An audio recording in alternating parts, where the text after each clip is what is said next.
Сәлем достар, сіздермен бірге кинози арнаға қош келдіңіз. Бүгін сіздермен Эден фильміне қысқаша шолу жасаймыз.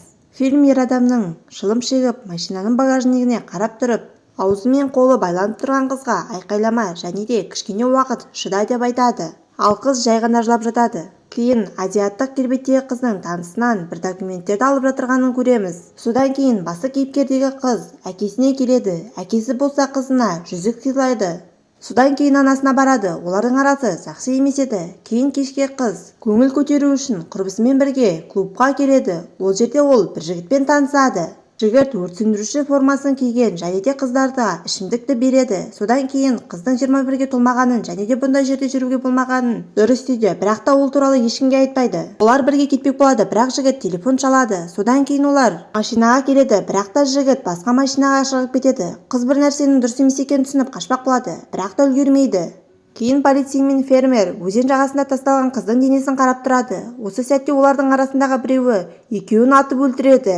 Кейін басты кейіпкердің фургонның ішінде тірі кетіп бара жатырғанын көреміз және де оны фургоннан күштеп шығарады. Қыз есін жиғанда қасында ер адамды көреміз және де ол байлаулы, ал әйел адам болса оған укол жасауда. Қыздың жалынғанына қарамайды. Кейін қыз тағы талып қалады және де оны жуындырып, қайтадан жатқызып тастайды. Кейін тұрғанда ол тағы да түрме сияқты жерде жүргенін көреді. Және де басқа да қыздар бар. Оларға бөлмеден шығып, коробкадегі затты алуын бұйырады және де қызға өзіңді жақсы ұста, ату жаман болады дейді.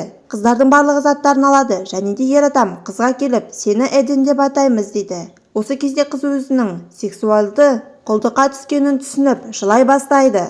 Бірақ та қыздың қолынан ештеңе де келмейтін еді. Содан кейін дәрігер әйел адам қыздардың барлығына медициналық көмек көрсетіп тексеріп шығады. Кейбір қызды алып кетсе, қалғандарына офистік жұмысты жасауды тапсырады. Эденге кейін беріп оны үлкен үйлердің арасына әкеледі. Бұнда басқа да қыздар бар еді. Бөлменің түсі қызыл және де басқа қыздардың барлығына ашық киім кигізіп, оларды ойнауға бұйырады. Қыздардың барлығы байлаулы және де бір әйел адам оларды ұрып шығады. Содан кейін қыздардың барлығын басқа жерге әкеледі. Қыздар бір-бірлерін тыныштандырады. Кейін Эденді басқа ер адамға алып келеді, ал оны күтіп тұрған адам болса далада күтеді. Осы кезде үй иесінің айқай дауысы шығады. Қыз ер адамнан қашпақ болады және де ол көрші үйге қашып келіп әйелдерден көмек сұрайды. Бірақ та ер адам оны алып кетеді және де өзін полицеймін деп айтады. Бірақ та ер адам оны алып кетіп үлгереді. Қызды қатаң жазалайды, ал жігітті жай ғана ескерту береді. Содан кейін арада бір жыл өтіп, қыздар тағы да тексеріле бастайды. Қыз өзіне құрбы тауып үлгереді. Олардың бұнда жүргеніне 3 жылдан аса уақыт болды. Бұндағы қыздардың жасы 15 және 19 арасында.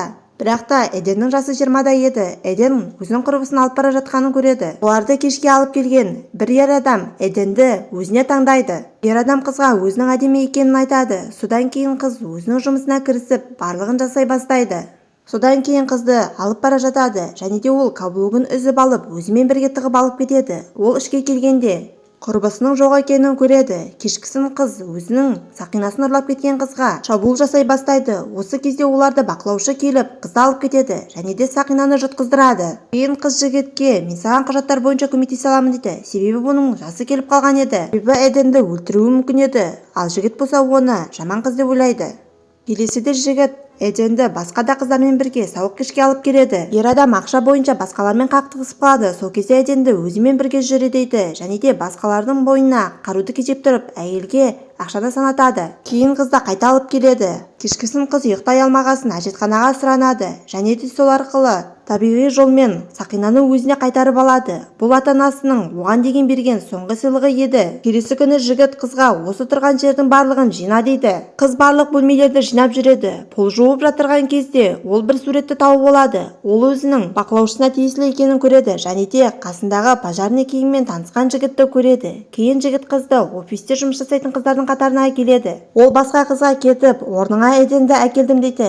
Кейін жігіт оған клиенттерге жауап бересің дейді. Клиенттердің олардың бағасын білетінін айтады. Егер баға туралы сұраса, бұл полицейлер деп айтады. Кейін қыз бен жігіт екі қызды өздерімен бірге алып келеді. Ол қыздан көмек сұрайды және де олар ер адамға келіп наркотикті алып кетеді. Кейін жігіт наркотикті пайдаланады. Осы кезде ол наркотиктің күшімен жүргенде қызға машина айдауды үйрете бастайды. Осының арқасында бизнестің қалай басталғанын, алған құжаттардың қалай жасалатынын, наркотиктерді және де басқа қыздарды қалай алатынын айтады.